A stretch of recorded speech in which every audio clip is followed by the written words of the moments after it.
How does one go from this to this, or from this to this? Real people, real transformation. Amazing life-changing results are achieved every day at O Skin Med Spa. Let Miss O show you the way. Your very own before and after experience awaits. Call now for a free consultation. Visit oskinmedspa.com for more details.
Hi everyone, good evening. I'm Mick Diaz and we're back with another night of Who is Socal, where we feature a slice of Socal films from different industries and they have like some things in common. But tonight, let me introduce to you our mental health advocate. So this is actually our second show with our mental health advocates. We had one show back in January, and that was well received, and a lot of people were suggesting to have another one. And so that's why we have this show. And I think it's going to be a quarterly thing just so that we can keep the conversation going and just so that we can help move the needle into destigmatizing mental health in our Filipino and Filipino American community. And before anything else, I just wanted to thank all of you who are watching. And I just wanted to say that we're in Twitch. We're on Twitch, on Kumu, on Apple Podcasts, Spotify, Google Podcasts, and of course our Nick Diaz Presents Facebook page and YouTube channel. And I wanted to thank our sponsors. We have Miss O from Olivia Keto Co. Olivia Keto Co. O Skin Care and Med Spa. We have attorney Marilyn T. Sanga of the law offices of Marilyn T. Sanga, Teresa Joy Gonzalez of Chow Ging at Ibapa. We have Formula M Creatives Inc. We also have raffles later on, like at the very end of our show, we will have raffles. We have Teresa Valmoni of Oily, Happy, and Healthy. We have Plexus Worldwide, that's EJ Zafra. And we have Anne Buenaventura of Color Street. And so let's all start. Oh my gosh, I'm so excited to bring you another edition of our Who is Socal show. And we do have a community partner this evening. Our community partner is actually Jolly Box, and it's Madeline Arenas' project in the Philippines. And what they do is that they gather and collect and ship pre-loved clothes for babies and children, and shoes for tiny tots, and toys and school supplies like books, and also bed sheets and baby food, powdered milk and chocolate, and medicine. And they ship it to Manila and other areas of the Philippines every month. And volunteers sort and distribute these items to unfortunate children who were heavily affected by calamities such as fire, flood, and volcano eruptions. And I know that this time around, this project is supporting those who were affected in the Bicol region. And so if any of you are interested, please contact Madeline Arenas on Facebook. If you want to find out more about how to donate goods and also how to volunteer. She does need help with gathering and collecting goods and clothes and all the good stuff that we can send to our kababayans in the Philippines. And so going back to our show, I wanted to introduce to you our first guest. She's been on our show several times. I think this is the third time that she's on our show. Miss Nicole Dumaguindin. She's a Filipino community mental health promoter for the county of Riverside. And she works for the Asian Pacific Counseling and Treatment Centers as a Filipino community mental health promoter. And she graduated from USC with a Master of Science in Global Medicine degree. And she spent 2 years as a community health worker in the Cordillera region of the Philippines. And she organizes a monthly Kapihan Wellness Workshop featuring Filipino guest speakers on topics such as COVID, anxiety, bipolar disorder, depression, suicide prevention, and more. And in response to the growing mental health needs of the Filipino youth, she also helped create Kapwa Kabataan, which is a Filipino youth leadership and mental health program. So let's all welcome Nicole Dumaguindin. Hi, Nicole. How are you doing? Hi. Hi, welcome back. Yeah, welcome back. And let's just introduce everyone else so that we can get the conversation going. And so our next guest is Dr. Sherwin Imperio. He's a psychiatric nurse practitioner, a mental health advocate for with over 14 years experience in healthcare. Sherwin is a psychiatric nurse practitioner who sees adult patients for both acute and chronic mental health issues in a private practice and a community health setting. And he is the current president for the Philippine Nurses of America, California, Orange County chapter, which is one out of 55 chapters in the U.S. Hi, Sherwin. How are you doing? Welcome back to our show. Thank you for having me again. Yes, and we're so excited because, like the last conversations that we had in our last show were very informative and riveting in the sense that we were able to tackle a lot of issues that not a lot of Filipinos talk about, right? And so our next guest is, let's see, is Josephina Dhungana, who's a licensed marriage and family therapist. And so in our last show, our viewers had some questions about domestic abuse and relationships between spouses. And so we were bringing in Josephina Dhungana, who was actually in a couple of our shows recently. And she's a licensed marriage and family therapist with a practice in California since 2005, and she's a mental health clinical supervisor of a psychiatric mobile response team in Service Area 1 that's Antelope Valley, and that's in the Department of Mental Health in LA County. And she's also had 4 years of private practice. And she is a graduate of Cal State Long Beach with a master's degree in counseling. And yeah, so let's call her in. Josephina Dhungana. Hello, Hi, good evening, Josephina. everyone. Hi, Josie. Hi, How are you magandang gabi doing? po. Yeah, Welcome back to our show. thank you for inviting me and us. Yes, and we will talk about spouses and domestic abuse and all of the relationship building that happens, as well as tackling mental health issues within that situation of with spouses involved.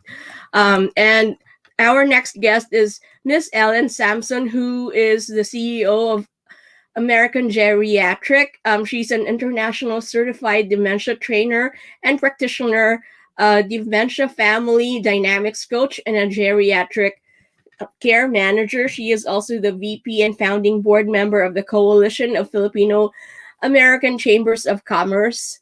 Let's all welcome Ellen. Hi, Ellen. Welcome back to our show. Yeah, this is my third time to make. Yeah, Yeah. and thank you for having me. It's such a good, prestigious lineup. Thank you. Thank you. And one of the reasons why we have Ellen on our show tonight is that in our previous show on mental health, a lot of people had mentioned dementia and Alzheimer's. And so Miss Ellen is an expert at taking care of our elderly. And so that's why we have her on our show. And she's going to be sharing with us her experiences. And our next guest is Dr. Vania Manipod. She's a psychiatrist and an assistant clinical professor of psychiatry. She is a board certified psychiatrist based in Orange County, and she has built an international following on social media and on Instagram. And my goodness, does she have a lot of followers? And she is her work is actually based on the importance of mental health, and she connects with her audience through her openness about being in therapy and sharing her own mental health experiences. She is a writer and a media contributor for various publications and news shows, and she is also an internationally invited speaker. Let's all welcome Dr. Vania Manipod. Hi, how are you? Hi. I think I must have mispronounced your name. I thought it was Vania, right? No, you said it perfectly the first time. Vania? Okay. Vania. Yeah. Yeah. I kept on going back and forth in my head. I'm like, oh. It's okay. Yeah. I expected it. It was perfect. Thank you. Thank you. Welcome back. Welcome back. And yeah, so let me see. So that's everybody in our lineup for this evening. And so for everyone who's watching, #mental health. I know this is one show that a lot of people were looking forward to. And yeah, so for everyone in our panel, please introduce yourselves really quickly. I know you've introduced yourselves before, but it's been a couple of months. And so let's start with Nicole. Just introduce yourself briefly and how you got started in the field of mental health, what you currently do. Sure. So I still live in Riverside. I got involved in the field of mental health actually when I myself was looking for services, but couldn't find services that catered to like my cultural background and kind of the particularities of the Filipino community. So I was kind of offered a job to make that happen so others won't have to face that struggle that I do. That I did in the Empire. And now things have grown and expanded with a lot of program development. We have an older adult program. We're doing a lot of different workshops. We're still doing our kite parenting program. And we will be continuing the Kapwa Kabataan program as well. I think that's about it. Is that good? Yeah, that is awesome. Thank you so much. And so Dr. Imperio? All right, good evening, everyone. And again, it's a pleasure being back here. I think Mick's already introduced me, so I'm a nurse practitioner specializing in mental health, and I've been in the field, like I said, or Mick mentioned earlier, for 14 years as an advanced practice nurse for the last 4 years. And it's been a pleasure kind of working with a specific population. And I wish I had some sort of a personal connection to the field, except that I don't, so I'm not going to make one up. Mhm. However, I do see that there's a very valid and much needed need for uh, definitely helping out the marginalized population that we serve. So, and that's really my summary in a nutshell. Okay, and Josephina. Yeah, well, thank you for having me here again. I was actually managing a family resource center in Carson, and in the process, we were serving a lot of families there. And I told to myself, why not? Why can't I be a therapist? Why can't I be in the mental health field? And it was in the mid 40s, mind you. My kids were all in college, and I said, I'll go to school too. So I went to school and finished my degree and had my license before I reached 50. So now I've been practicing and I love the work, and so be it. I just love this field. I will not go in, I'll do anything else other than this. Thank you. And Ellen. Yeah, this field, geriatrics, is very challenging. In fact, it's not as popular when you go to the social media. It's something, dementia is something, it's not discussed, but it's something we have to talk about, especially us Filipinos, because we consider it as something normal. No, it's not. So this field is I'm so passionate about it. I've been doing this for the past since 2008. You know my story from a caregiver. Now I'm a practitioner, but night now, when I go here, I think I want to also listen to what you guys would say, because I have a different issue right now, Mick. I am also a family caregiver, and I have Mm. my anxieties of my own, which I think a lot of Filipinos, right, Philams, are experiencing. I Yes. know how to I teach people on how to take care, but this time, how do I take care of myself? Mhm. Mm, I'm Yes. gonna that's go true. insane if I don't talk about it. Yes, and oftentimes, and I think like the situation that we're in, right? We're barely coming out of the pandemic, barely coming out of the lockdown. We're still in a lockdown. It does, have effects on all of us. We all have anxieties, and we all get nervous about a lot of things, and everything's kind of compounded, right? Because of all Yes. all the all of the things that are Mhm. happening and the things that we have to go through on a daily basis. And Dr. Vania, do you have Yes. anything to add to my introduction later? Oh, yeah, Oh, really earlier. quickly, I'll just say that I did not want to become a physician at first. I felt it was pressured on me by my grandparents. But after a while, I decided, you know what, I actually truly want to be a physician after my Lulu passed away. And being the oldest of 33 grandchildren, big Filipino family, when deciding which specialty to go into, I thought, which one can I make the biggest difference? A lot of doctors were not going into psychiatry at that time. Now it's very popular, but there's still so much to be learned about the mind.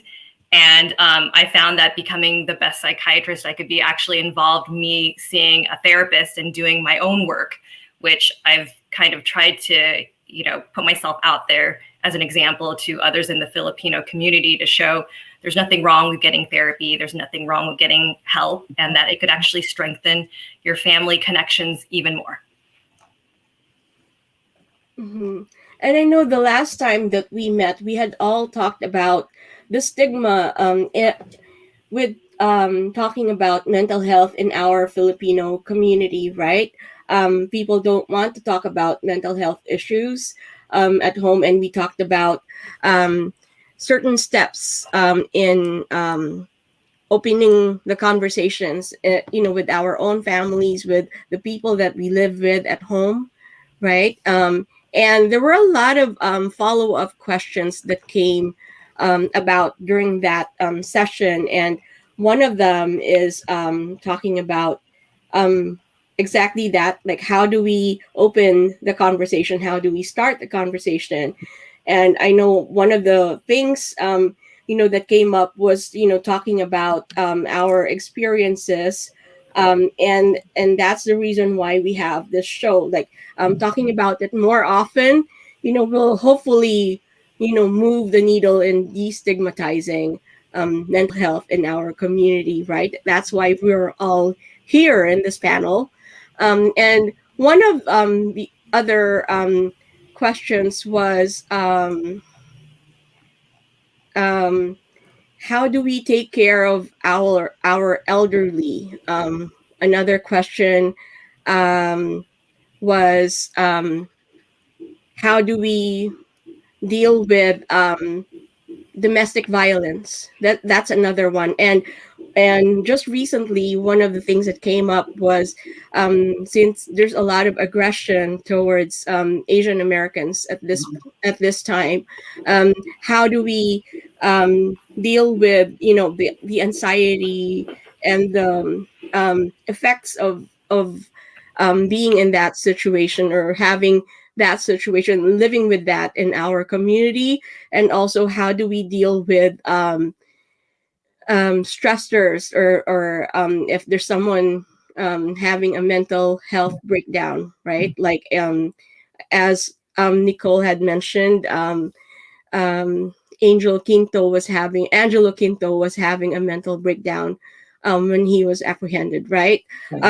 So how do we, deal with that? So these are all heavy subjects and topics to talk about, right? And so we're going to try to discuss all of these things that came up um, little by little in this session.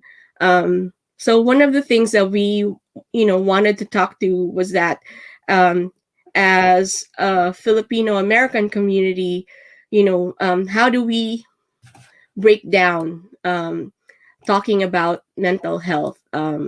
If we do have family members or friends or relatives that are going through certain issues, how do we address that? We talked about this in our last show, but just to reiterate and kind of talk about that again for our viewers now. Do you have any pointers, any tips on opening that subject? Can I go? Yes. Yes. Yeah. Well, given the recent spate of anti-Asian um, hate crimes that happen, it's a talk of the town na, di ba? Ang lahat ng mga tao doon nakikita niya sa mass media, in social media.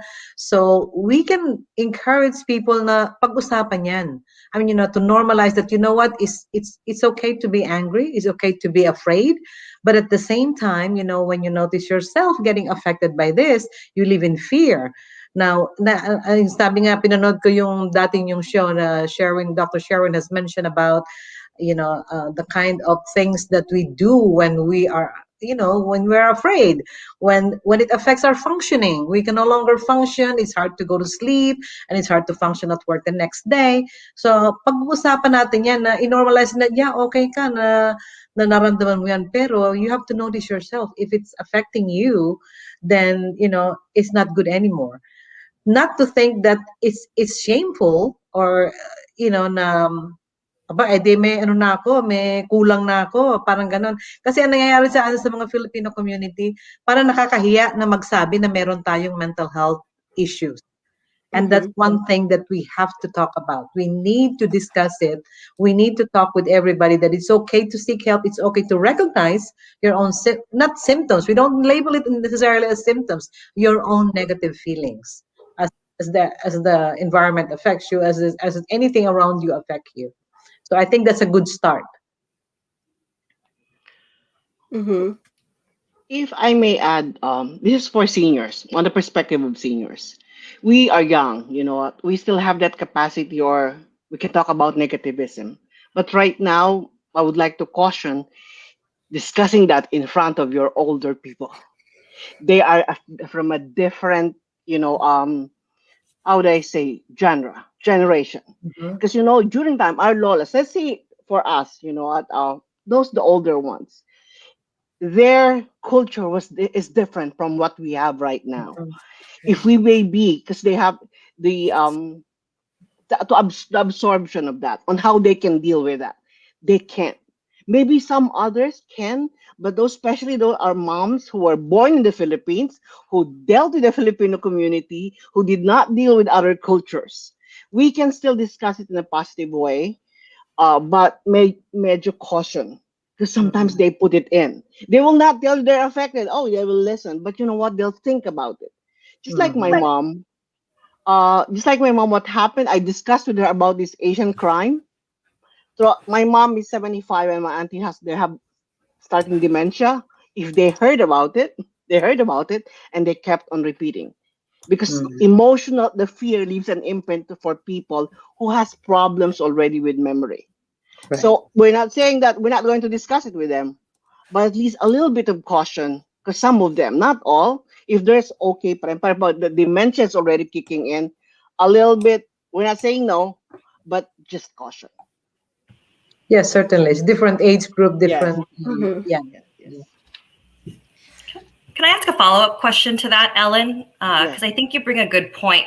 I think one of the biggest concerns we have these days is their safety. So maybe if they're ones who actually still go outside and leave the community, I think sadly, I think some of the ones that left, I think may have had some memory issues who were impacted in Oakland.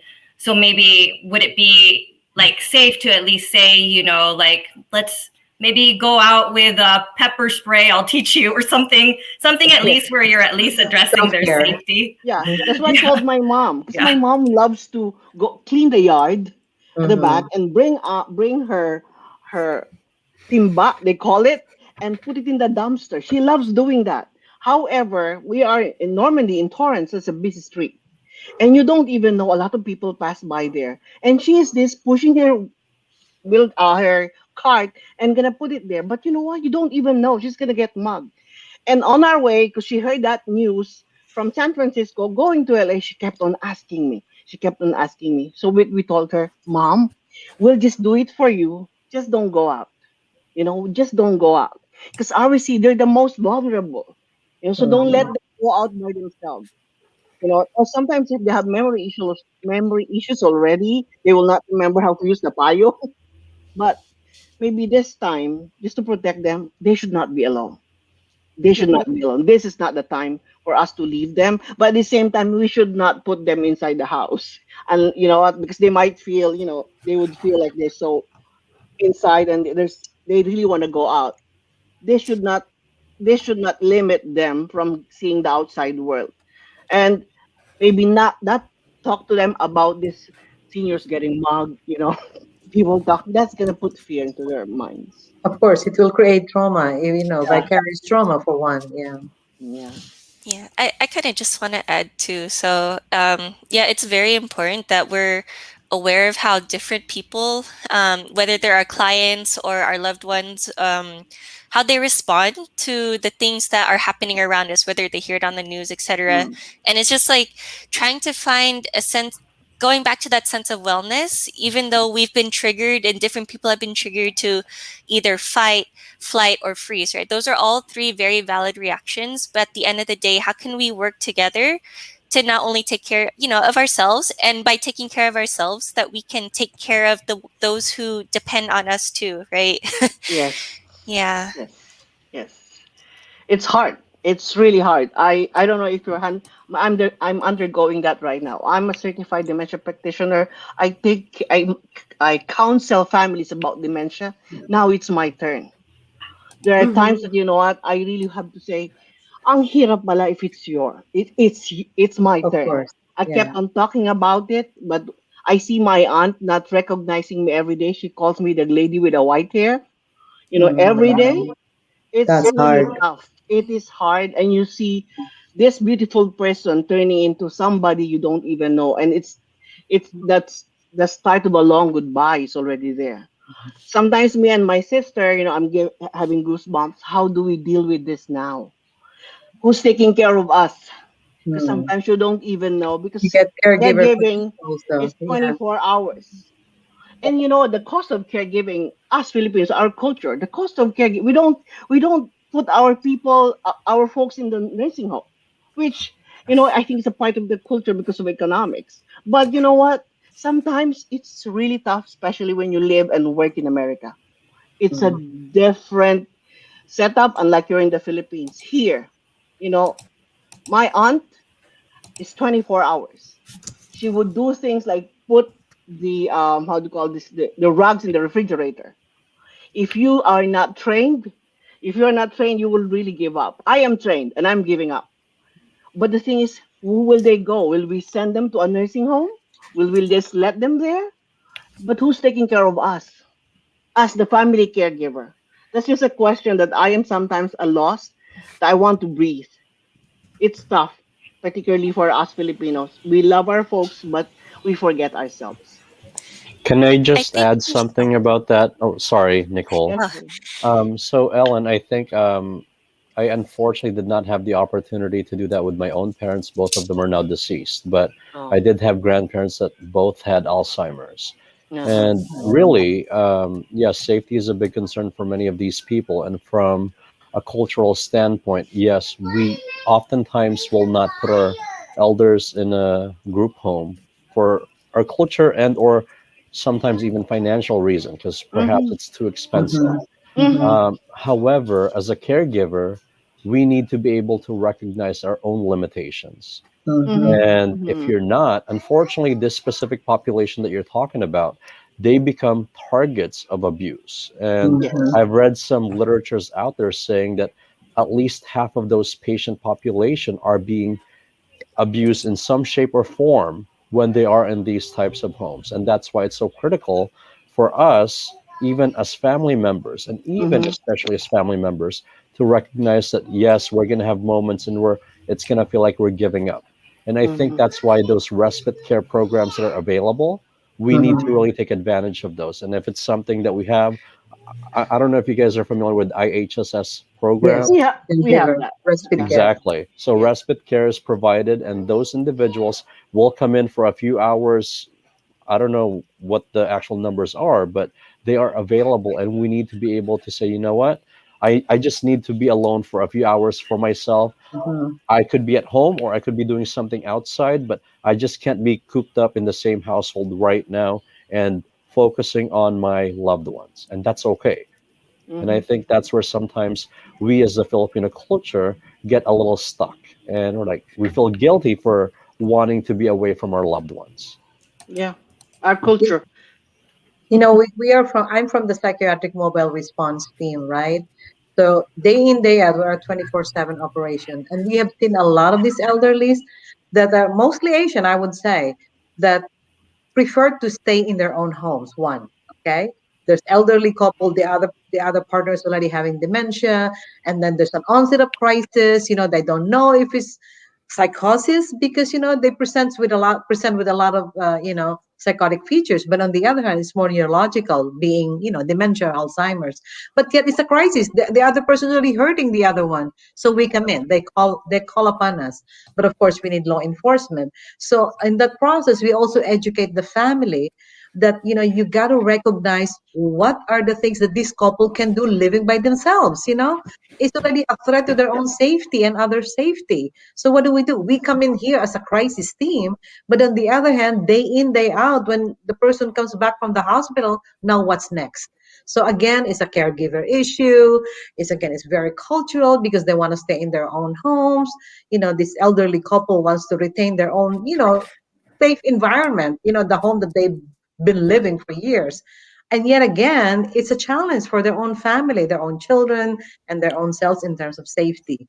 So a lot of education, a lot of awareness creation to these families, because it's hard, as as Ellen has mentioned, it's very cultural. It's something like it's our own obligation to almost take care of our elderlies, and yet they cannot anymore at certain point.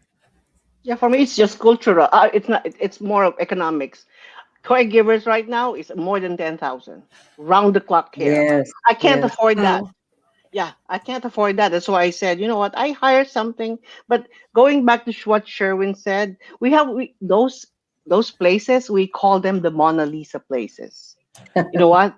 Because it says that they just lie there and they die there. They will just Oh be a my number. God. And to Oh, answer Josephine, what you mentioned about why those seniors they don't want to leave, especially when they're having memory issues, because every bit and cranny of that Right. house. Reminds It's them. tied Yeah. to a memory. When Right. you transfer them on the advanced stage of dementia to these facilities, they will Yes. be in the They company deteriorate of fast. they will Yes. be in the company of they will be in a strange place, taken care Yeah. of by strangers who do not know them. Oh, They will yes. be agitated, they will be depressed, and eventually they die. Hmm. Very lonely people. And we don't want that to happen to them. Of course. Yeah. Oh, when it comes to dementia, I like, oh my gosh, it's something I like. Sometimes somebody called me like the dementia lady. Yeah, it's an advocacy, but it's And tough. we do I think this has been covered. We do have a question from one of our viewers, Abigail Castillo. What advice do you have to our fellow kababayan thinking or considering of placing them into a facility because there's the guilt, um, and you can't take care of your parents, and I think it was partly covered, right? And I think it's more of like the issue of like should there how do you deal with the guilt? Yeah, the more that you will have a guilt if you can't take care of them and you leave them at home. But if you have the resources, try do it. There are other options like what? It's either you quit and you stay, or either you place them in another place, in another facility. However, before you make sure that the facility is good and make sure that check first. And say for Mhm. example, you got a place that you can put them there. If they will allow that, you will put a camera. If they will allow, because you want to keep an eye on your family. If they will allow that. Second is that when you move, bring the same all those things that have been with them, like the same frame, or if you can bring the same bed, and Mm. just don't Familiarity. just yeah, Yeah. and To don't create just dump them familiarity. there. Yeah. Mhm. Get And something that's near so you could check on them. But you said about the guilt, you mhm, should be guilty if in case you don't do anything for them, you don't do something, because you know what, you should also be you should that's being unjust to yourself too, because you have a job to do, you have a life. You put them there, but you have to have that you have to be there to check, proactive, not just putting them there. Go And living. visit Yeah. and be hands on. Don't leave Mm-hmm. it just to the caregiver. mhm. And we have another question. Um, our viewer says, please share specifically for those who don't know how to identify loved ones who are going through some mental health issues. That's an excellent question, especially during this time. Well, for the last year with the pandemic, I think a lot of people are especially, the rates of depression have gone higher. Initially, the rates of, and sensitive topic, but the rates of suicidal thoughts went up when more people were calling the suicide crisis hotlines. Mm-hmm. I think especially among Filipino families, oftentimes, depending on the family, a lot of these concerns or issues aren't really brought up. Sometimes the topics can be kept very superficial, like how was school or something like that, where I know that several times when it comes to finally speaking up about someone in the family struggling, it's usually culminated and built up so much that it's vocalized as like, I want to die, or I am having thoughts of not wanting to live. It's built up over time. So some of the signs to initially, pick up on these things would be, is your family member withdrawing more? Are they isolating more? Are you noticing changes in their behavior where they don't want to do anything that they're interested in anymore? Do they not want to talk about anything? Are they more irritable? And are their grades going down? I know a lot of kids' grades are going down significantly, and stress and depression related to the pandemic could be a result of that. So I think just having an open conversation, since, just like with the hate crimes, depression and anxiety related to the pandemic is a big issue too. So I would hope that families might maybe have a conversation around the dinner table to just check in and say, there's been more struggle. People are struggling more lately. I just wanted to check in and see how everyone is doing and handling these things. So that would just be my suggestion, is to just have an open conversation about it. I think the fact that it was asked in the chat shows that people want to have these conversations. They just don't know how to start it. Right. I can have a suggestion too.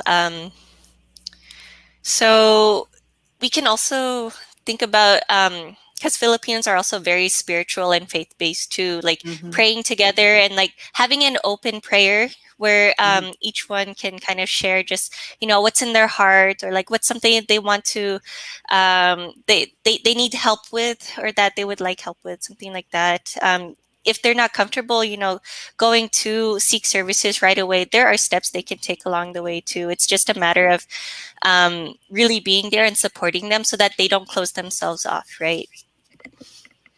I think one of the things too among us Filipinos, and not just Filipinos, a lot of Asians and even the African American community, they tend to talk comfortably about the somatic symptoms, headache, physical symptoms, and that can be a starting point to discuss. I mean, to open up a discussion about the present things. Like you say, "Oh, I noticed that you're having more headaches lately," or you complain about stomach issue. I wonder, is there anything that's hard for you? I mean, just exploring and opening up the avenue to discuss about issues. And then you can segue to things like, that's normal from people who are under stress, or you weren't exposed with too many things that's happening in our world. I wonder what else is going on. It's opening the avenue to discuss, because kids shut up for one. When they're so isolated by themselves. We saw a lot of teenagers during the last 1 year, or during this pandemic. This is a lot of suicidal tendencies, the isolation, the lack of social connection, the parents being so busy and they don't, it's just the disconnect, the social disconnect, and all the inability to open up. And yet they don't have the other avenues, no sports, no fun things to do. And then here they are in the computer all day. And then one kid who's a straight A, the parents would not even believe that the kid is trying to plan his own suicide. They were crying so heavily when we saw the family. They were saying the kid was about to go to, he's in senior year. He was supposed to go to Australia for a robotic competition, and it will really elevate him to get the school that he wants to go to. And then all of that went to a halt, and he wants to kill himself. I mean, really, you can feel this boy. I was almost crying. I feel like, oh my God, and the parents don't have a clue. Say, oh, he's a good boy. He's always a straight A, la, la, la. But my goodness, the sense of failure that this boy went through, it pains your heart. And I'm a mother, so it pained me so much to understand that. So the kind of psychoeducation we give to parents is like, just be aware, be there for your kids, ask questions, engage with them, not out of the normal, don't be too, oh, you're closing your door too often, but in a very supportive and nurturing way. Otherwise, believe me, there's a lot of, these kids, not just kids, but adults too. We also saw a trend of young professionals who lost their job. They went back to parents' home because of economics, right? They need a room back so that they don't have to pay their apartment. And the parents are now having the issue. Oh my God, I stress with my 24-year-old who's supposed to be on his own, and now back to the house. And that kind of issues, as dynamics and relationship between parents and children of these young adults becomes a stressor. So now who's suffering? Both. So, and then they call us because they're now in crisis. So now what? See, it's all these things that's happening in our environment.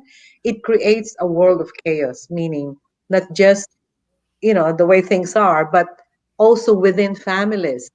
And unless we kind of start where we are, converse, engage, and then seek help when needed, and again, normalize, destigmatize, as you were saying, the main issue is for us to destigmatize it is okay to ask for help.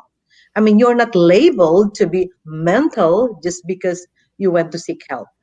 And by the way, just to plug in, our Department of Mental Health, we have a hotline, a crisis hotline, and we have opened up what we call emotional support line, which is if you press 800-854-7771, press 2, then you get agents who are just to listen to you. You're not asking for anything. You're not asking for services, but they will listen to you. It's an avenue for people to vent. You don't have to say your name. Just say, you know what, I feel so alone and I feel this or I feel angry. Somebody will listen. And that's the job of these ages. They're very trained, they're well trained to to listen and to give you support. Do you accept And seniors? oh, and this is hotline. This is the Yeah. hotline, and they Oh, I'll they'll give be that. there to listen, to listen. That's We and have a lot of seniors who just wants to talk because you know yeah, what? Yeah. to encourage them Yeah. to speak. By all means, LM, Yeah. give them Yeah. the number 800-854-7771, and you press 2 because it will tell you all the options, right? When you're in crisis, press 4. When you want to talk with someone, press 2, something like that. So it gives you an option, and there'll be a live person. Okay, and by the way, it's language too. There's always a language proficiency. You say, I need to speak someone who speaks Filipino or who speaks, I don't know if there's a Bisaya. No, not Bisaya. We only have Tagalog. Or speaks Tagalog, or of course, any other language. We have 13 threshold languages. So by all Sometimes means, it's easier to be in the kindness of strangers because you can just get yak it out there. Like you Okay, don't know me. so yeah, yeah, and that's, um, at least can you let them talk. can you repeat the hotline number, please? Sure, it's 800-854-7771. Okay, it's Okay, called the crisis hotline or access. They call it access, but crisis hotline. okay, there you go. Yeah, I'm putting it in the comments section of the chat for everyone to see, and I'm also putting it in the banner. There you go. Yeah, thank Right. you. Yeah. So 1-800-854-7771. That's the crisis hotline to call. And so Josephina mentioned this whole thing that we're in affecting families and affecting our lives at home, and the people we're with, our relationships with the people that we're with. And one of the questions that came up in our last mental health workshop was how do spouses deal with each other, or how do if one has a mental health issue, how does um, one spouse deal with it? Or and I know, like, that's even more compounded now because of everything that's happening. There's loss of jobs, like there are many things that are happening that are adding to whatever is happening with the spouses, right? I mean, there's already a given situation, let's say, for example, and then there's like all these things going on. How do we address those issues? Well, there's so many strains in a relationship. It can be economic, it can be childcare, it can be anything that puts demand on the couple's, responsibilities. And if it gets to the point that the stress get into the relationship by way of verbal, for example, verbal abuse, and then it goes higher to the level of physical abuse, then that's a red flag in a relationship because somebody's getting hurt. So the one thing that we were so afraid during this pandemic, the isolation of the families, create a lot of hidden dynamics that we're not aware of. The worst that we fear is the child abuse because now the schools are closed. A lot of the child abuse reporting come from school because now the teachers notice, the staff notice about the kids open up. Now, where does the kid open up? They're all stuck up in their homes. Same with the couple.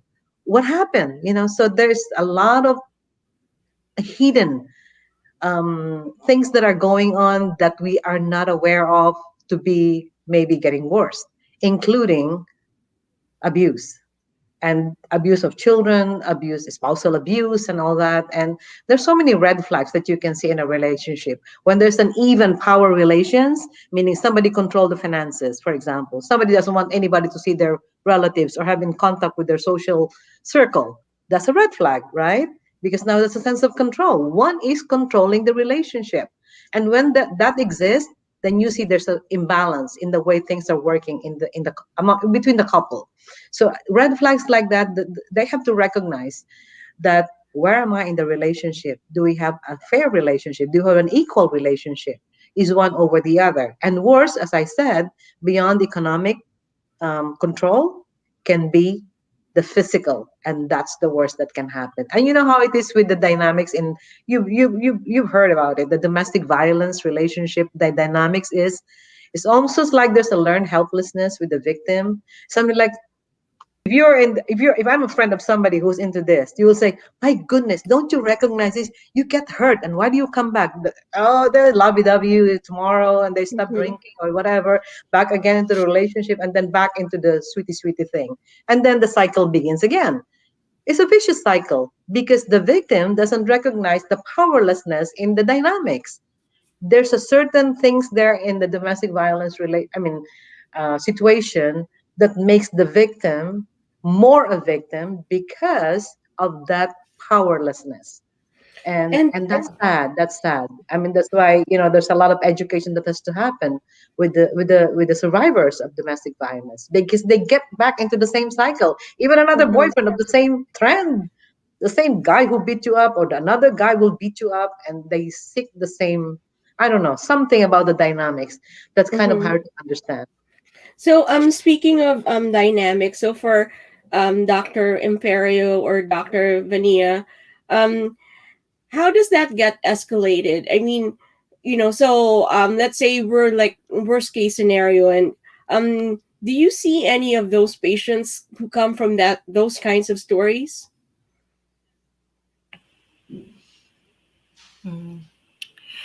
I have not seen too many, to be honest. I mean, I did when I was working and volunteering at a women's shelter. Then obviously they had to escape because their family safety was at risk. Um, for me, I've treated women who just need help dealing with their own mental health, because if they're not addressing their own, it's very hard for them to leave. And oftentimes, like, seeking support behind their spouses or partners back was what some of them have done, because some of them don't have the courage to do it on their own, so they need support of someone else. The tough part for people like me and for many of us is, staying in the relationship is oftentimes a choice, so we can't really report it necessarily because it's a choice they're making. The only times we can really report it is if it's like an elderly being abused or a child, people who are the higher risk. But if someone chooses to stay in a certain relationship, unless it's causing, certain medical issues, or, like their safety truly is at risk, we don't really report it unless it's reached that point. So that's the tough part about the work that we do, is that fine line. When do we report it, and when do we just kind of try and help them the best they can and make sure they're as safe as possible? I could. Oh, Okay, Dr. Sherwin can go first. okay, sorry. I think just to kind of add to what Dr. Manipod said, yes, there is that physical aspect of safety that we worry about, but in the grand scheme of things, oftentimes the victim, again, it could be male, female, it doesn't matter what gender. Um, the biggest factor that I've seen is a psychological component attached to that aspect of being the victim. Yes, someone can be physically abused, but the psychological impact tends to last a lot longer. And oftentimes it's that what keeps someone from that abusive relationship, not so much because they behaviorally want to stay, but because psychologically they may not be prepared to actually get out of that relationship. As bad as it sounds, there are many people out there who choose to stay in those types of relationships, choose behaviorally, but obviously if they had every other resources available, they probably would not be staying. And that's something that we have to recognize.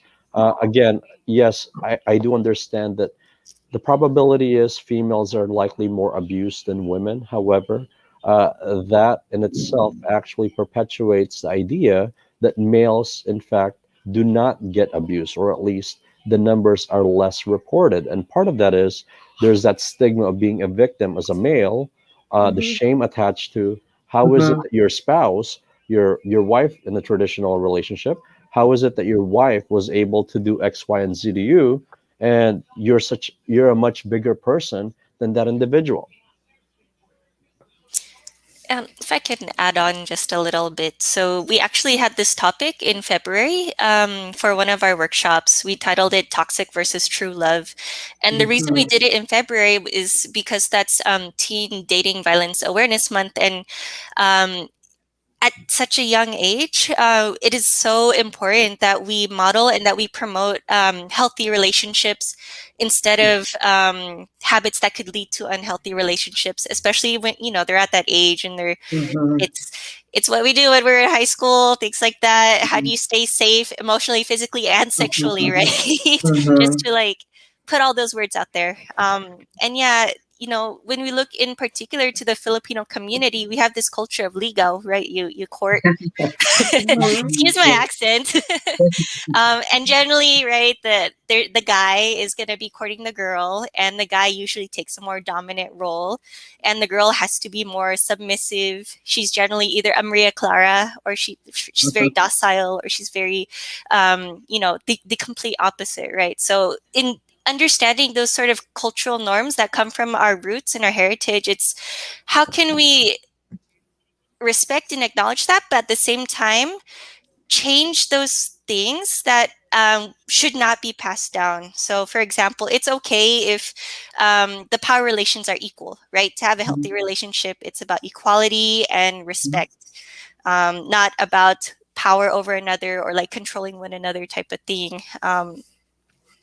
And if that does happen in the community, you know, how do we support the victim, and how do we address the perpetrator, or, you know, the person who is more dominant, the in a way that they don't repeat those, but at the same time, there isn't shame put on both people in that relationship, you know, like Mhm. we don't um, on the side of the abuser, we don't support their statements. You know, we try to really make it clear to them that these are habits that need to be changed, and it's healthy and it's okay to change them. On the side of the victim, if they do choose to stay in the relationship, at least find ways to stay safe, right? So Mhm. there's a maximum and there's also a minimum of what can be done in the situation. Do you know where to go? Do you have the resources? Are you going to maintain communication with people? And of course, in like the worst case scenarios, do you have the documents you and your children need to get to a place of safety? I don't know if there's anything else to add, but you know, Mhm. just some stuff out there. Yeah. Maybe let me add to you. I'm one of the I came out of a battered I was a battered woman before. That's the reason why I ran to America. You know, I'm not ashamed to say that. But what Dr. Sherwin here said, that you know what, the effect, the lasting effect on us, just like me, I don't want to get married anymore. It will not. I mean, this the trauma, Mhm. the bruises might go away, but you know the fear is there. My kids, they don't want to get married because you know what, mom might do the same thing. You know, we might have the same problem with her. That sometimes us, the bruise would go away, but the effect on the children, that's the one that's lasting. And you know what? We're lucky here in the US, we women. Because in the Philippines, if you say that, oh, my husband is doing, oh, away mag-asawa yan. Oo nga. They will not touch Totoo. it. But Yeah. here we are protected.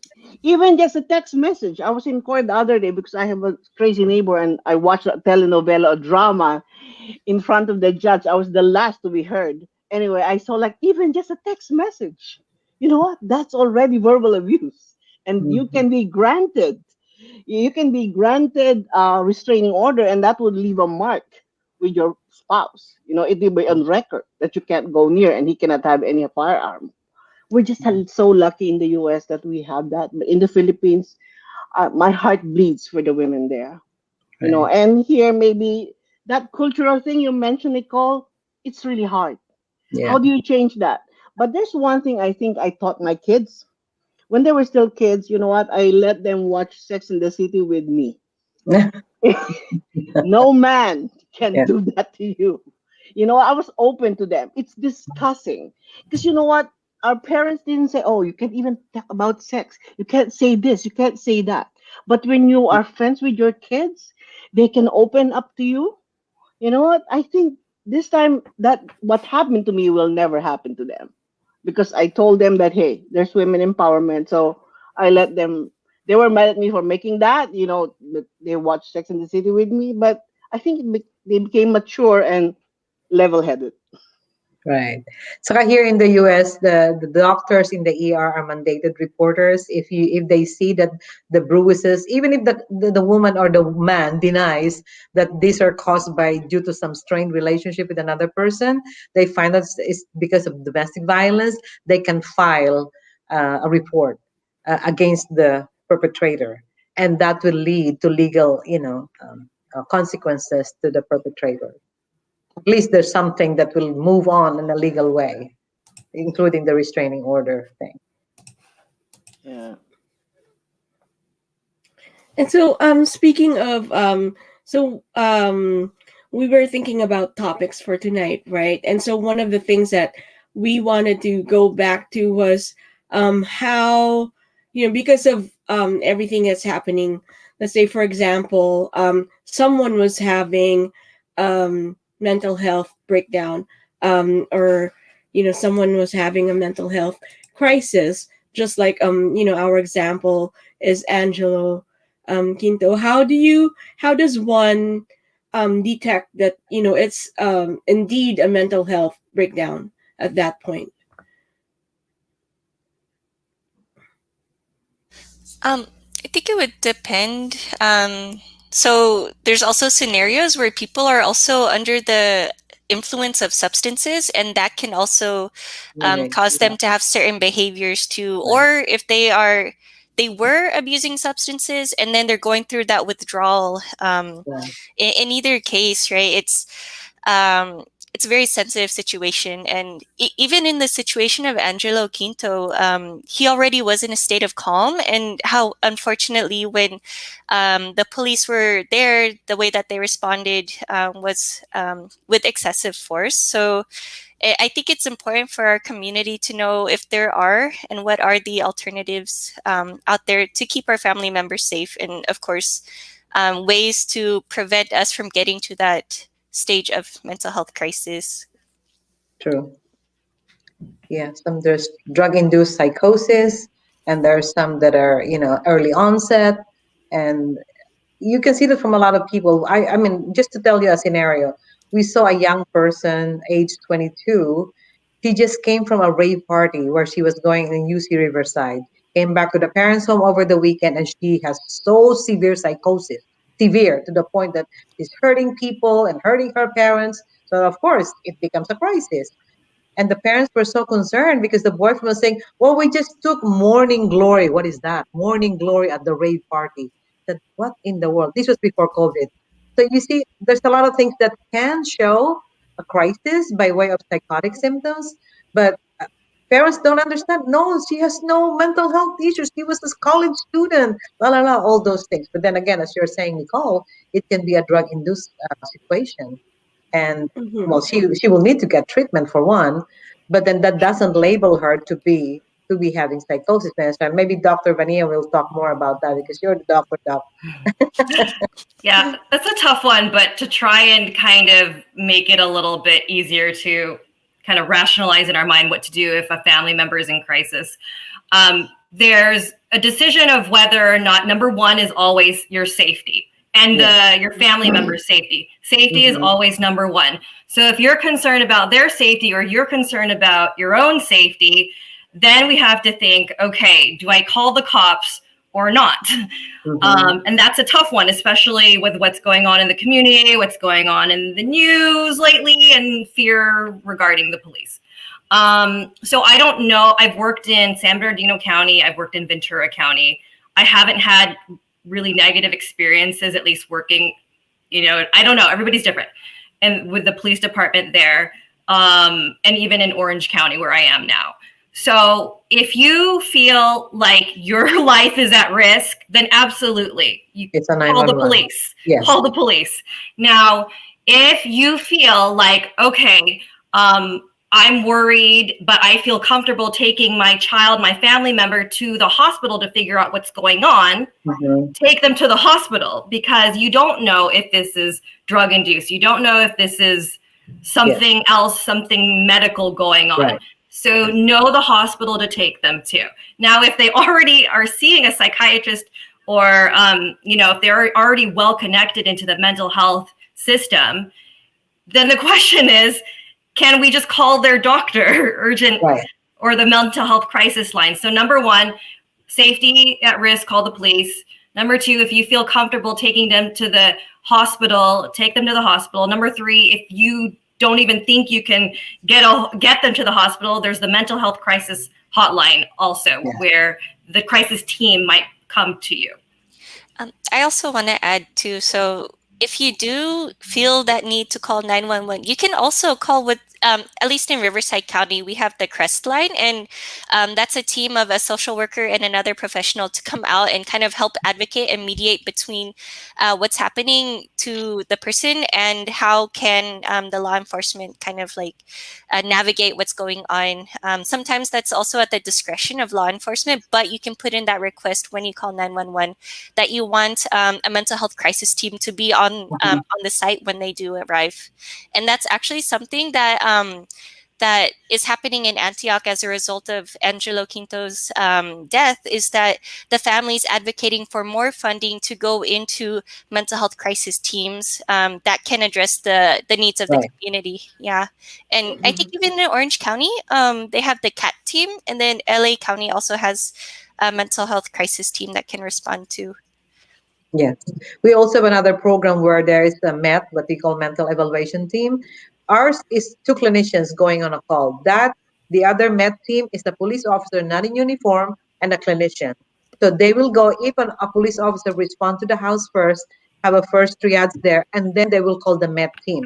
Because some of the parents, as Dr. Vania said, it can be an imminent safety issue. Police have to respond. But then when police arrive there, they cannot engage with the client who just locked himself up in the bathroom, but who was a weapon with him. So the family said, no, he will kill himself, but they don't want the police to be involved. So the police can call the MET team, which is the police officer, again, not in uniform, because some of the parents are so wary about calling the police too, because that means they will open up the house to investigation. And if there's something, a skeleton in their closet, as you call it, like, there's a person in the house who uses drugs and maybe drug dealing too, or some history, whatever, legal history, the parents themselves don't want to call the cops. They said, oh, no cops, please, no cops. It's just jeopardizes everything. Or the person has a warrant already, whatever, or on probation. So they will rather call us the psychiatric mobile response team. But then we're not always there immediately. The police will come there because that's why it's a 911 call. And yet, we have to navigate around that, meaning where do we come in and where would the police come in first? Because now it's an imminent safety issue. About imminent safety, you said about police. I have a bad experience in Torrance about police. I have a neighbor who has bipolar, who I called the police many times. He yanked out our Ring cameras. They said they can't do anything about it. He threw trash in front of my house. They can't do anything else. It's just an advice for Mayor Jim D. I called him like, what can I do? The police won't do anything. He hosts us during New Year's Eve and made us all wet while we were barbecuing. We don't know the what police to do. don't want to do hands-on nowadays with a lot of lawsuits against them. Unless it's really a life and death, somebody's bleeding, then they will be there to help. The problem But is if in case they're just sick. This guy has been violent, so we know we're all afraid, so we called. But then you know what? The best thing I found out, the best thing to do is file a restraining order. You know what? And if he now steps into that fence again, and my camera get, I have a reason. Always restraining order. So that's why I have to really work hard for that to get that one. The restraining order, I think, that was served to him stopped him. Because this time, if he does that, they'll pick him up. Yeah, so if I could just add to that, Ellen, hopefully that's not the case everywhere, because a lot of police departments are a bit more responsive and perhaps a little bit more aware that if someone is in fact having a mental health crisis, then they respond versus we can't do anything. At minimum would have been an evaluation of the situation, and if perhaps the patient met criteria for, in California, a 5150 hold, right? So if Yeah. they in fact met criteria for 5150, they would be taken away and brought into a hospital for further clearance, and if needed, they just be Yeah. admitted to an inpatient hospital. But in situations where, again, I think initially from the question was, how do we as people kind of assess whether if someone is in crisis? Unfortunately, not all of us are professionals. So you have Mhm. people that are lay people who may not necessarily understand what it means when someone is in crisis. And to be honest with you, I have family members that, yes, they're in healthcare, but they don't really understand psych the way we understand psych. Yes. Yeah. And you know what? If it's something that you're kind of not sure about, ask for help. Mhm. And Mhm. it's better safe than sorry, honestly. Yeah. Because in your situation, Ellen, that person, again, you just say diagnosis of bipolar. And again, it's a Yes. diagnosis of bipolar. A lot of things could have gone wrong with that person. I don't know if this is someone with psychotic features, Yeah. and where they're, you know, The mailman doesn't deliver our mail for 1 month already because he threatened to kill the mailman. Oh, I'm sorry, but if that's not that grounds could have been a for, crisis call by itself. yeah, I don't Yeah, know what but you know happened what? there. It's not So us. So that's Yeah. why the post office said we can't deliver because you know what? Your neighbor keeps on threatening us like, okay, that we were wondering how come we don't have mail. I'm just happy with my how do you call this, restraining order now. Maybe that when he does something, hopefully not. But it. I'm so disappointed with our police because you know what? It's not just us, even the other neighbors. Did you say Ellen that's in Torrance or It's Carson? in Torrance. It's in Okay, Torrance. Torrance in LA County. When you call them for any behavior that's untoward or pose a risk to anyone, when you call the hotline, you can say that, "Well, I need a med team for this person," something like Okay. that. And you can Thank report you. that I need somebody to take care of this because there's a threat to our safety. And you describe it and see how it goes. Yeah. Because and then you will say, I believe, or because you don't know really for sure whether he is a mental health or bipolar, has diagnosed bipolar. I believe that he presents symptoms of mental health. So can somebody please help? And then go Yeah. from there. Yeah. Yeah. Yeah. Yeah. I have the diagnosis. That's he's a renter there. I have the Mm. diagnosis paper that was given to me by the landlord. So it's really confirmed he has bipolar. Uh, Thank you. I really appreciate for that information, Mhm. Josephine. Yeah. Thank Yes, you. that's very helpful. At least, like it'll give us something to work with. Like a lot of us lay people who don't know a lot about Mm. um, mental health and diagnosing certain things.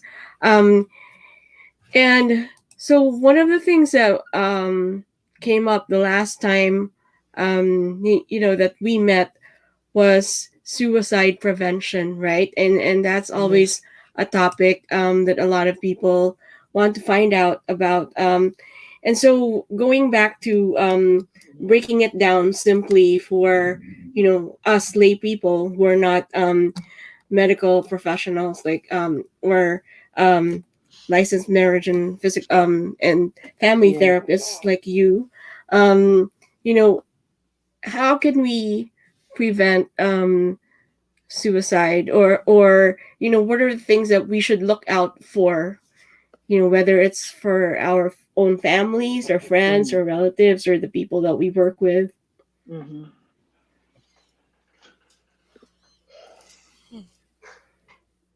Dr. Vania? I was just thinking. This is a very sensitive topic. Yes. I've lost several patients to suicide. So I always keep trying to think of what's the best way to frame this for people because some of our communities and our families, it's very open. But usually when I talk to my Asian American patients, uh, they don't talk about this type of stuff. So I'm trying to think, how can we even open up the communication before it reaches that point? I would say just really quickly for anybody who might be listening who's having suicidal thoughts or knows somebody that you're worried about them, there's nothing wrong with checking in on them. Like any time that they at least feel acknowledged, that people care about them. People just need to do anything that they can, because you don't want to regret that you didn't check in on them or ask how they're doing. Because after losing many people to suicide, I realize you should not be afraid, because you will regret by not saying anything. So if anybody is worried about one of your family members right now, you need to go check in on them and ask, how are you doing? How have you been doing? I care about you. I love you. I'm worried about you. You may not want to talk to me right now, but I want you to know the line of communication is open. So that's all I can really say, is that if you're worried about someone, you just have to have an openness and not be afraid. I think with what's the research that's been out there, there's always fear that just bringing up the topic of suicide will actually increase the likelihood that they'll do it. That is false. No. That is false. Yes. I want you to know that is false. If you bring it up, you will take away the shame that they are carrying within them. Mm-hmm. So, and then, yes, go ahead. That's actually very, very true. And I'm glad you mentioned it, Doc, because even to us, are you thinking of killing yourself? We ask that. We know in our assessment, of course, there's a process. You establish rapport, you go segue to topics, what are the things that are not that hard for you? What are the challenges for you at this time? What makes it life hard for you? And then move on to those topic off. And then hopelessness. Do you ever feel hopeless or don't want to wake up tomorrow morning? I mean, those are signs that there's a certain hopelessness that's building up. And it does accrues to the point that, you know what, I'm really planning it. Wow, that must be hard for you. We normalize that must be hard for you. So you kind of create that sense of trust that they will open up more. And then we'll say, yeah, in fact, I was already making plans. I'm already collecting pills that I already researched to be fatal. Oh my God, it rises to the level now of imminent risk, because now you can see the progression of the thought from being hopeless, from having all these stressors, no way out, this and that, not wanting to wake up tomorrow morning, and making the plans. And who cares? There's no more anchor in their life. We ask them, is there anything that pulls you out? It's like you're falling off the edge. What will make you get away from that edge? Nothing. When it comes to that point, really, this is imminent safety issue, the person being suicidal, and you can save their life. Ask the question, are you planning to kill yourself? I care about you, that's what Doc said, and I cannot let you die because I am here for you. With that sense of connection to the person, you become the anchor in their life. No matter how their stressors are that lead them to that thought, killing themselves, you become the anchor that pulls them away from it. And then you get the help. Don't leave them alone. Even if you're on the phone with your friend, never, ever leave them alone when they say something like that. You know what? I'm on the phone with you. Hang on in there. Who's with you at home? Ask the environment. Is there anybody there at home with you? Is your door locked? All those kind of, I'm asking help for you. Hang on in there and keep them conversing with you, because it might be a matter of life and death at that point. It might be moments of life and death situations. So you know what? You become the anchor. If you love someone and if you care about the world, if you care about your neighbor, your friend, your family member, be there for them. Believe me, it's like, wow, it's hard. I have dealt with families whose family member killed themselves. You know what guilt they have all their life? How did I not know? You see, that question, how did I not know? Gosh, it's so right in front of me and I never knew it. It's like a white elephant. How come? And the sense of guilt, they will have it forever in their life. So when we educate people who become suicidal, who's been, we provide the intervention, we give them a sense that, you know what, your family members, even if you think they don't care about you, you just imagine what happened if you kill yourself. They will forever be in that guilt for all of their lives. And you make your life miserable for yourself, their lives will be miserable too. Not that you caused it, but it becomes an automatic cause of hardship for your family. And sometimes it's a wake-up call for these people and for the people who are experiencing suicide. It's a very, very hard. It's very, very emotionally driven. But you know what? We all have how do you call it? We can be, I don't want to call ourselves saviors, but we can be that person who can make a difference in somebody's life. Mm-hmm. Just want to add also, thank you for putting in the National Suicide Crisis Hotline. That's 1-800-273-8255. Yes, yes. Beyond this podcast, there are so many resources for our listeners to learn more. Right, these are like national programs. One of them is called Safe Talk and Assist. Those are Mhm. trainings where you can learn how to talk with somebody, how to open up that conversation. There's also mental health first aid. I recently took that online, and that was offered through Search to Involve Filipino American SIPA. So Oh yeah, members in our Mm-hmm. community are starting to offer yes, these so that our Mm-hmm. facilitators look like us and can relate to the experiences that we're going through. And someday it's my hope that we have so many more Filipino mental health advocates and trainers, instructors, and professionals out there. Just want to throw that in there. yeah, very good. Thank you. And by the way, there's a Trevor project for those LGBTQ community, where it's the high suicide rate too among this population. So you know what? There's help. There's a Trevor. I don't have the hotlines project, but it's a Trevor project. If you Google it, I mean, we can get that line for the Mm-hmm. LGBTQ community. And And then Dr. Imperio wanted to say something. Yeah, no, if I could just quickly add, and I think really you guys have mentioned a lot of things already. So I think just that acknowledgement of someone, because we don't know who's dealing with what. And especially with everything that's gone on over the past year, be kind. We could be anything. We could be anything in this world. Be kind. That simple acknowledgement to someone, like what Josephina said, you could be that lifeline for that individual. I've actually heard this happen where I've had a patient who was on the verge of suicide, but there was a neighbor that actually asked how she was doing, and it Mhm. turned into a conversation. And finally, she said, "I was so thankful for that person because had it not been for that brief encounter, she would have killed herself, unfortunately." So just be kind. And just a little bit of a plug on what I'm doing. As the president for this one organization, the Philippine Nurses Association, California Orange County, I'm actually involved in not just a local but also national level, and where I'm actually developing a program to help our fellow Filipino American nurses into being great or good facilitators into what's known as peer support groups. At the Nice. moment, we don't have a whole lot of people that are, again, willing to seek out professional help. And culturally, it's a bit more acceptable to have that peer to peer, like, manang to manang, tito tito. Um, Again, just because they're not quite open to getting something from a professional level yet, it's okay to kind of just have friends to friends, and where they're going to be able to talk about what their experiences have been over the last year. And again, the whole idea is you're open to talk about things that you've experienced and acknowledging that other people may have had the exact same experiences that you did. And you're not alone in experiencing all of these negative things. Yes, we're all under the same storm, but we're not in the same boat.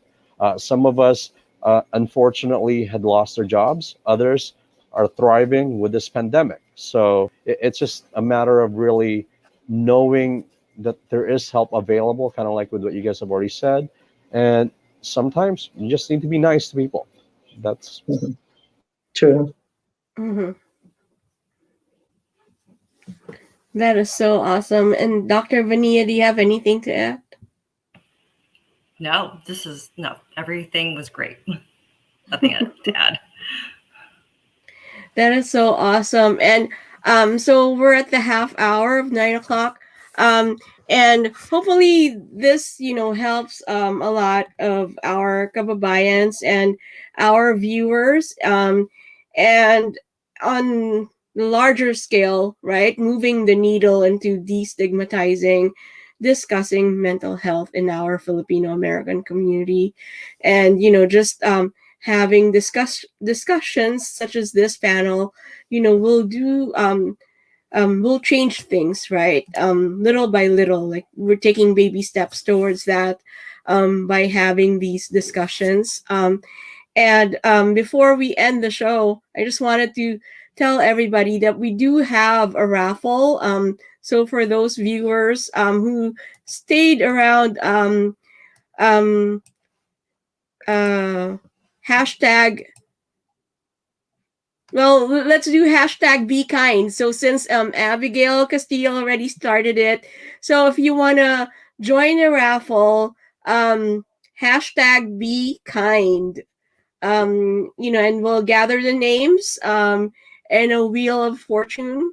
And we actually have three prizes for our viewers. So raffle prize number one um, is free samples of Slim Drink from EJ Zafra of Plexus Worldwide.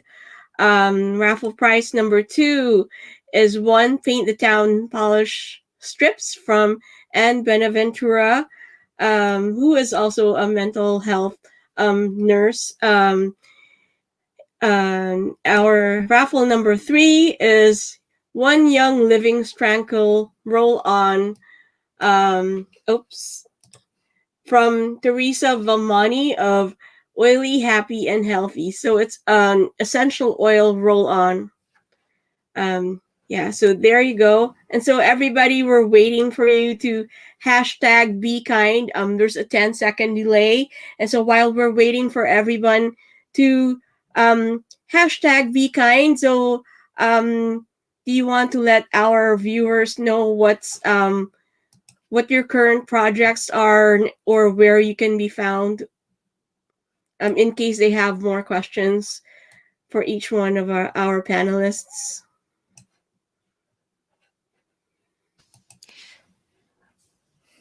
Anyone can start. I guess I'll go first. Okay, yes. So May is not only Mental Health Awareness Month, it's also Asian Pacific Heritage Month. So my work, Asian Pacific Counseling Treatment Centers, we have so many activities happening. May 1st is Holistic Wellness with the Filipino Ministry of the Diocese of San Bernardino. May 4th, we start our older adult guided autobiography course that is free, 6-week course for older adults to come in and learn how to write their life story and share that with others. It's a community oral history type of thing. We have an instructor from I think it's like Action for Aging. It's also a nonprofit. And then we're also doing a 4-week series, Kapihan, special edition of BIPOC mental health and police reform. So how is it that as all these mental health issues are coming up and police are encountering them, what alternatives are there to make our community safer and healthier? And then we also have our kite parenting program as well, bridging the intercultural gap, creating healthy families. That's also free. If you want more information on these offerings, I will send my email. You can also text and call my work number as well. That's about it. There's also a suggestion from our viewers. So we're going to gather all of the hotline numbers and websites for the services that are available to our viewers, and we're gonna make a flyer with all of those websites and hotline numbers. So I'll be asking our panelists later for those resources. So anybody else? Yeah, I'll go next. With the Department of Mental Health in LA County, we also have a speakers bureau, and I'm one of those who is the Tagalog speaker because we present also in our own language. So we get requests from the community, from churches, from groups, anyone who would want. And now it's virtual, so it's easier to organize instead of us going to places. But there has to be a formal request with our speakers bureau. And again, other languages too, whatever we have in our speakers bureau. I just had one yesterday presenting on the racism issue. And then we talk about resources, we talk about how to handle being a bystander, because now what we need now is to be educated on the bystander interventions. I mean, a lot of people don't know how to handle. What if you are witnessing somebody who's being harassed? What are you going to do? And people are just, those kind of things are being discussed. If you request that to the Speakers Bureau, that can be processed as a request. And then another thing is we also provide assessment and management of suicide risk, again, through the department. So the community can request that. And I'm just plugging in, what we can provide as a department. And of course, we have all the clinics, hospitals, and crisis teams like I have in the Antelope Valley. I'm managing the one in the Antelope Valley. We have 8 in the whole of LA County, from us here in the north, Antelope Valley, down to the south, which is the Torrance area, which we call Service Area 8, Torrance Long Beach area, and to the borders of Orange County. Okay. Dr. Vania? If anybody wants to find me on social media, there's my account right there, my Instagram and my Twitter. I see patients all over California. So if anybody wants a Filipino psychiatrist, Yes. I am accepting a few new patients, but you could contact, I don't really publicize where I practice, but people contact me through my social media and I share through there. Aside from that, I am happy to announce I'm usually doing a lot of projects, but I'm actually focusing on my mental health, and I am taking a step back and saying no to a lot of things. So aside from my practice and occasional social media, I am trying to rest and recover from burnout. Yes. Dr. Sherwin? I kind of had this quick chat with someone, but yeah, no, basically I've taken some break from social media lately just to kind of focus more on myself. Burnout is a big thing. Not that I've reached it, but it's just something that I really want to be mindful of, and I don't want to be there. So I've taken some much needed rest from social media. I'll post here and there, but otherwise I've done that. Most of my time lately, outside of work, family, have been spent working with, as I said, I'm the local chapter president of a nursing organization. And in that, I'm also involved at the national level, where we are dealing with everything that's going on, from this Stop Asian Hate, racism being a big issue as of late, also supporting our nurses. And again, hopefully the whole idea is, we as nurses, healthcare providers, we are so inundated with everything that's happened over the last year. Now, who do we turn to when we need help? And that's where I've been kind of working on and focusing a lot of my time into developing a program, in where I will be hopefully teaching a lot of our nurses into being a support system for their own chapter members. So that's something that's it's very exciting, but it's also a lot of work. And just crossing fingers, everything goes as planned. And Ellen? Dementia's been my advocacy for how many years? The last workshop I had was actually meant for the Black community, and they really came. But still, my passion is about the dementia up close and personal, to be with the Filipino community, because I am a Filipino, and I'm in negotiations right now with the as Commission for Filipino Overseas of Malacanang, because the next one we're planning is for the Filipino community. So it will be broadcasted all over the world, which will be about dementia. And it's something I don't teach about dementia per se. If you want to know about dementia, go to the internet. But how do you talk? How do you talk to mom? Don't just say you have to take a shower. It should be we have to take a shower. And reality orientation is a no. If she says it's red, even though it's white, it's red. Yeah. So that, those are the things that I really propagate. But at the same time, you know what? It's free. I get calls like, Ellen, what do I do? My mom is like this. I don't charge. If it's Pinoy, I don't charge unless I pay for somebody, a labor cost. But this one, since it's my passion. But so we have dementia up close and personal seminars coming this May and April and May. So hopefully I could invite you guys. I can be contacted through American Geriatric. But there's one project right now that it was just hatched last night, and I hope maybe Dr. Sherwin, we could work together. This is Save a Life Back Home, Donate a Vaccine. Oh. So we have contacted. We cannot buy Moderna here. We cannot buy millions, but just an amount. You know what? Say for example, $25 just for a vaccine. and it will be tax deductible through the FACC Foundation, and it will be sent private sector. We're not going to give it to the government. We'll go. We It's a project by the Coalition of Filipino American Chambers of Commerce, and we will donate it to actually Philippine Chamber of Commerce Incorporated in the Philippines. So hopefully, we already are talking to some suppliers. They allowed us to buy initially 100,000. Usually it's 1 million. The first order, but we don't have that much money. But with like crowdfunding, just a few dollars could buy vaccines which we could send back home. So that's going to be the next project that I think I'm going to think of, and I'm going to reach out to you guys. Hopefully, we could work together. Thank you. So all of our panelists are indeed doing a lot of really awesome things for our community and also for the communities that they work in respectively. But I know Dr. Sherwin wants to take a picture, right? So let's all take a screen. Who's gonna do the screenshot? Let me take a screenshot of this one. Let me try to get one. Okay, everybody smile. All right, awesome.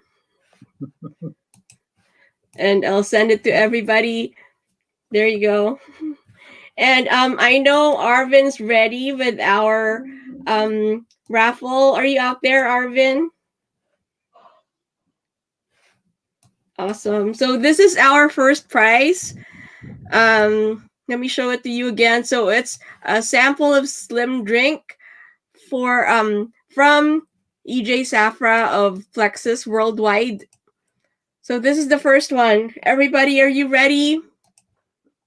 Let's do it.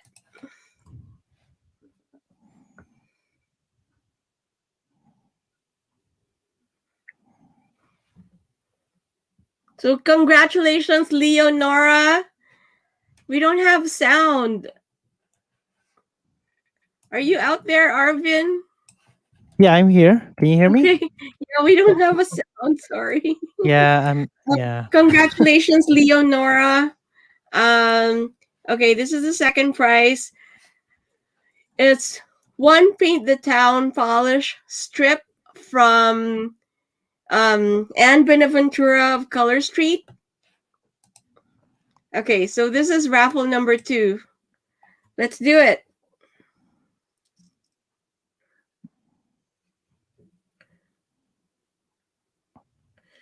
Congratulations, Asia and Jaden. That's actually Johanna Kempsky. Congratulations, you just won one nail polish set from Anne Benaventura of Color Street. And so this is our last prize, raffle number 3, one Young Living Strangle roll-on. So that's an essential oil roll-on from Teresa Valmani of Oily, Happy, and Healthy. Okay, so let's go.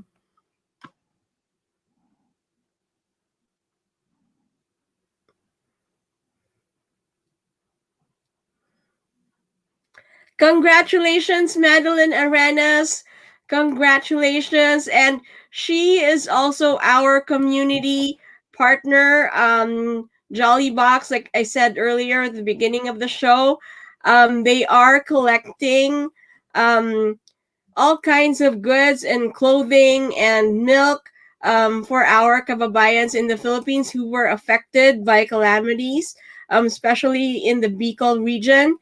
And so if you're interested in donating or volunteering to gather and collect, please message me or message Madeline Arenas directly, but you can also ask me on Facebook. Yes, and so they're our community partner. And so once again, to everybody, to all of our guest panelists, thank you so much for this wonderful session on mental health. And hopefully, once again, in the very near future, we can have another one. and hopefully move the needle into this destigmatizing mental health in our Filipino and Filipino American community. And to all of our viewers out there, thank you so much for watching. And don't forget to stay with us tomorrow at 8 o'clock. We have Acoustic Rock. We have Jules King. We have Keith Furl. And we have Danny Micah. And they will be sharing with us their talents for an acoustic rock and ushering us into the weekend. So that's tomorrow. And once again, thank you so much to all of our sponsors, Olivia Kitoko of Oak Skin Care and Med Spa. We have attorney Marilyn T. Sanga, Law Offices. We have Teresa Joy Gonzalez of Chow Ging at Ipapa. We have the Formula M Creatives, and to all of our raffle sponsors, thank you so much. So we'll see you all tomorrow at 8 o'clock. Good night, everybody. Night. Good night. How does one go from this to this, or from this to this? Real people, real transformations. Amazing life-changing results are achieved every day at O Skin Med Spa. Let Miss O show you the way. Your very own before and after experience awaits. Call now for a free consultation. Visit oskinmedspa.com for more details.